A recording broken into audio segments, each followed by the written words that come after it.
Assalamualaikum warahmatullahi wabarakatuh. Hamdan wa syukran lillah.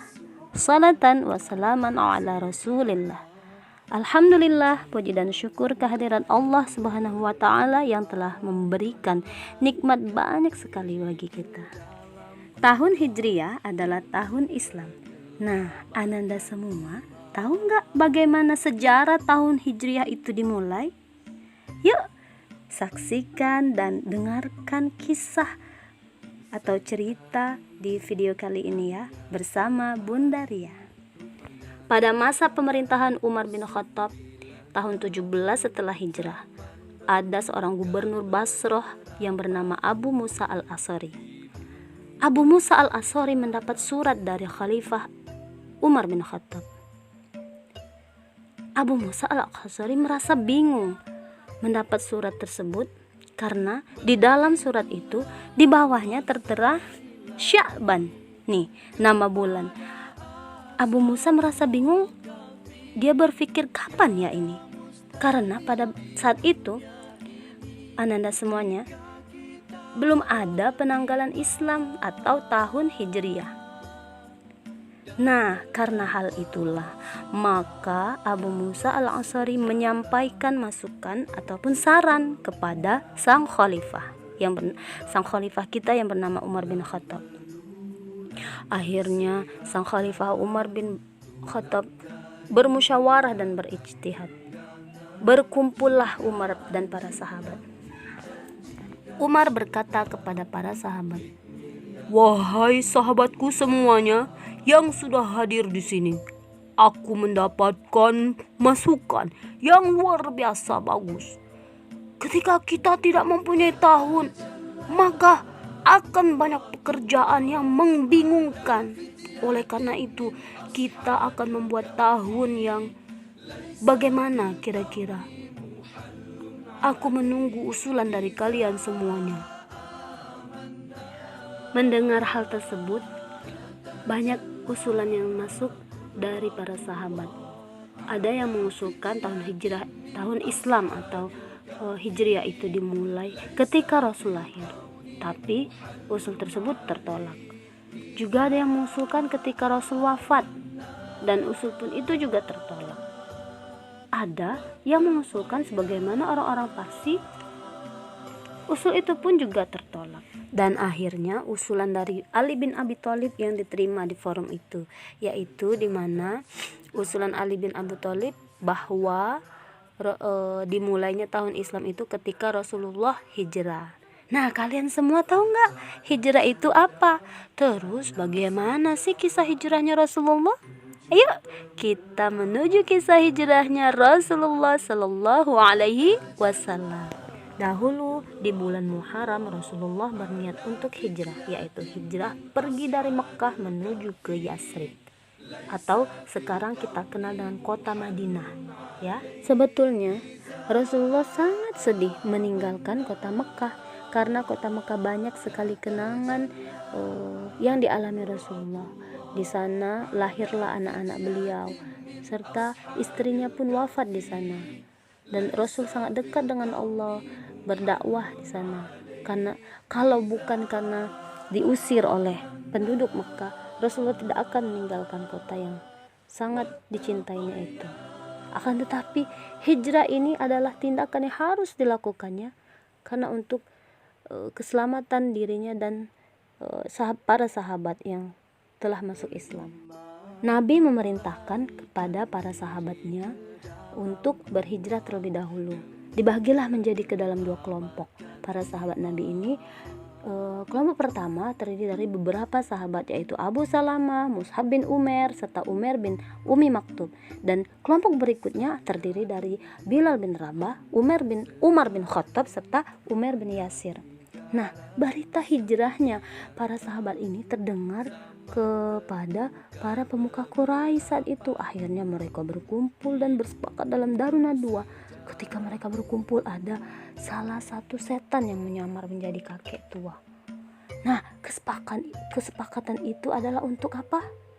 Tahu nggak kalian? Untuk membunuh Nabi Muhammad SAW dengan cara mereka mengumpulkan anak-anak muda dari 11 kafilah. Rencana itu pun dijalankan. Nah, mendengar itu, malaikat Jibril menyampaikan rencananya kepada Rasulullah. Rencana para pemuka Quraisy tadi. Segera Rasulullah menyiapkan diri untuk berhijrah. Dipanggillah sahabat Rasul yang bernama Abu Bakar As-Siddiq. Abu Bakar setelah mendengar berita itu bahwa Rasulullah ingin memintanya untuk menemaninya berhijrah, mereka mau berhijrah berdua ya. Abu Bakar juga menyampaikan kepada anaknya yang bernama Aisyah, "Wahai Aisyah, kesinilah." "Ada apa ayahku?" "Rasulullah malam ini akan hijrah, akan berangkat. Persiapkanlah perbekalan untuk kami, wahai Aisyah." "Ayah Anda akan menemani Rasulullah?" "Iya, aku akan menemani Rasulullah berhijrah." Jadi malam itu Rasul tetap tenang. Dia beraktivitas seperti biasa, dan keponakan Rasulullah, Ali bin Abi Thalib, disuruh Nabi untuk tidur di ranjangnya, berselimut juga dengan selimut Rasulullah. Tibalah malam yang menyeramkan itu. Nah, ananda semuanya, kira-kira ayo tebak, jadi atau tidak orang-orang Quraisy itu mengepung rumah Rasul seperti yang mereka rencanakan untuk membunuh Rasul? Benar? Iya, benar, mereka mengepung rumah Rasulullah. Tapi atas perintah, atas petunjuk Allah Subhanahu wa taala, Rasul pun bisa keluar dari rumah itu tanpa sepengetahuan mereka. Mereka tidak tahu bahwa Rasul keluar. Mereka tidak melihat Rasul keluar. Mata mereka melihat, akan tetapi Rasul seolah-olah tidak ada di depan mereka, seperti menghilang. Kok bisa ya? Karena ini adalah kehendak Allah. Allah yang melindungi Rasul kita, Rasulullah Muhammad SAW. Nah, pada saat ada yang tahu kira-kira kenapa Rasul tidak bisa terlihat? Karena Rasul membawa debu. Debu itu disebarkan di atas kepala orang-orang yang berjaga-jaga di rumah itu, yang mengepung Rasulullah, yang ingin membunuh Rasulullah. Mereka sudah siapkan. Terus mereka sambil membaca surat Yasin, Rasul menebarkan debu itu dan membaca surat Yasin ayat ke-9 yang bunyinya adalah, "Waj'alna min baini aydihim saddan wa min khalfihim saddan fa'aghshaynahum fahum la yubsirun." Dan kami jadikan di hadapan mereka sekat, dan di belakang mereka juga sekat, dan kami tutup mata mereka sehingga mereka tidak dapat melihat. Tuh, ada di surat Yasin ayat 9.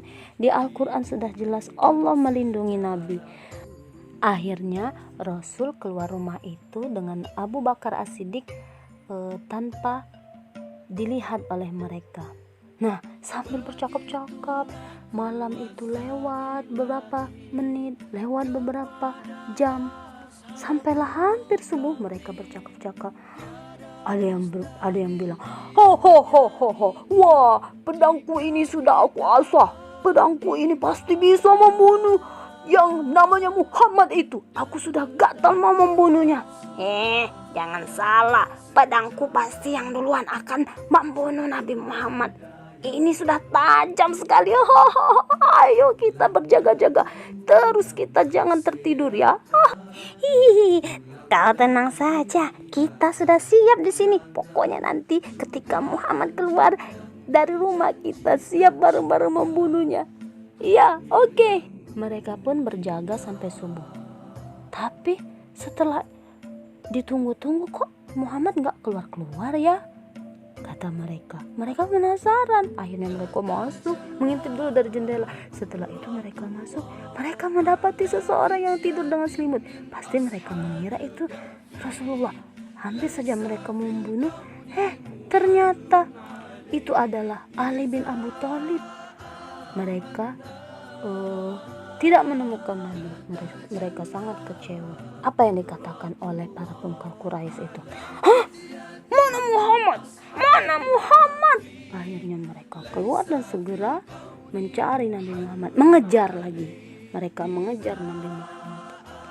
Sementara itu Nabi Muhammad SAW ditemani oleh Abu Bakar As-Siddiq melanjutkan perjalanan hijrahnya ke kota Madinah. Nah, mereka berjalan sampailah mereka ke satu gua. Gua ini namanya Gua Sur. Mereka beristirahat di sana. Tidak lama kemudian Nabi tertidur. Abu Bakar pun ingin sekali memastikan Rasulullah dalam keadaan aman, tanpa memperhatikan keselamatan dirinya sendiri. Saking begitu cintanya kepada Nabi, Abu Bakar rela menutup lubang-lubang binatang di sekitar gua itu dengan kakinya. Benar saja apa yang terjadi coba. Kalian tahu, sementara Rasulullah tidur, ada seekor ular menggigit kaki Abu Bakar. Abu Bakar kesakitan, menahan sakit. Rasulullah masih saja tidur. Tidak lama kemudian Rasul terbangun dari tidurnya dan melihat keadaan sahabatnya tersebut. Rasul bertanya, "Hai Abu Bakar, kenapa kau berkeringat serta pucat seperti itu?" Abu Bakar menjawab, "Kakiku digigit ular ya Rasulullah." Akhirnya dengan izin Allah, Rasulullah mengobati kaki Abu Bakar yang digigit ular tadi dengan air liur atau air ludahnya, dan alhamdulillah akhirnya kaki Abu Bakar bisa sembuh dan racun dari ular itu bisa hilang. Ya, subhanallah, Allah menghendaki itu semua. Sampai 3 hari mereka berada di Gua Sur. Ada anak Abu Bakar yang bernama Asma mengantarkan makanan bolak-balik, dan juga ada putranya yang bernama Abdullah mengembala itu untuk menghilangkan jejak Asma. Ya, tidak lama kemudian para pemburu Rasul mengejar Rasulullah dan hampir mendekati Gua Sur, tempat Nabi dan Abu Bakar bersembunyi. Abu Bakar cemas sekali dan khawatir akan keselamatan Rasulullah. Dia tidak memikirkan keselamatannya, tapi dia lebih cemas akan keselamatan Nabi. Saking cinta kepada Nabi, dia berkata kepada Nabi, "Ya Rasulullah, para pemburu itu sudah sampai di sini. Aku sangat khawatir ya Rasul. Ketika mereka melihat ke bawah, mereka akan menemui kita dan kita akan tertangkap."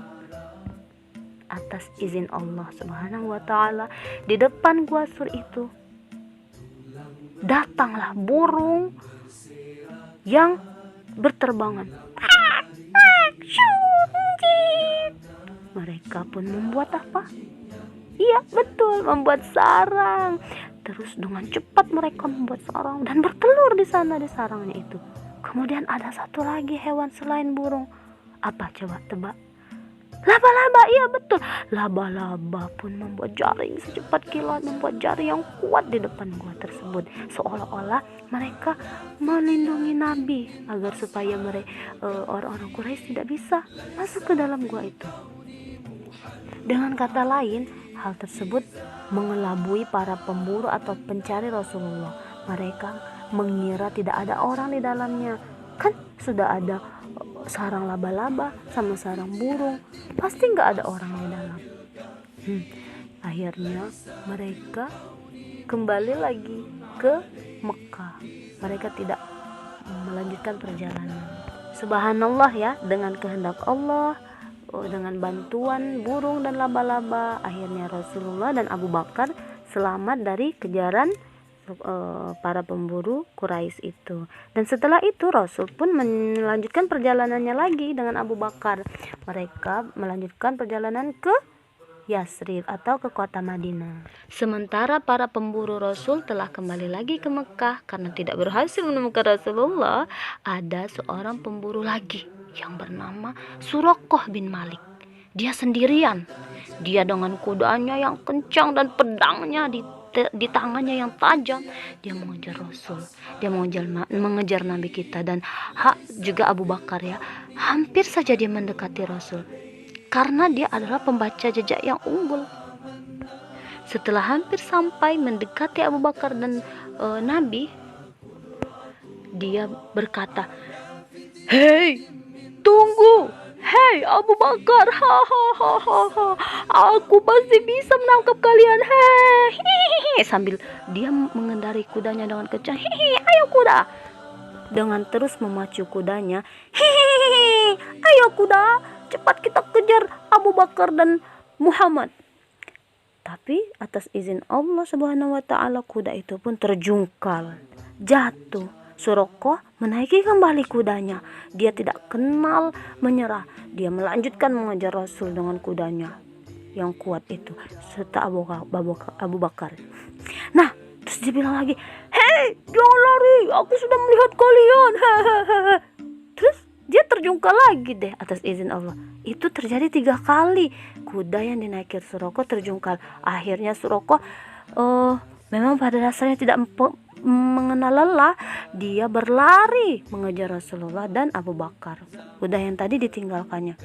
Nah, setelah sampai di depan Rasulullah, Rasul berkata kepada Suraqah bin Malik, "Hai Suraqah bin Malik, kalau engkau mau menghalau para pemburuku, engkau akan kupakaikan baju Raja Persia." Suraqah pun mau mengikuti perintah Nabi, kehendak Nabi untuk menghalau para pemburu Rasul tadi. Maksudnya menghalau itu menghadang ya, supaya Rasul tidak dikejar-kejar lagi oleh suku Quraisy tadi. Itu juga karena kuasa dari Allah membolak-balikkan hati si Suraqah ini. Allah maha membolak-balikkan hati sehingga Suraqah berbalik arah mengikuti atau berpihak pada Nabi. Dia pun menghalau atau menghadang musuh Nabi untuk tidak mengejar Nabi lagi.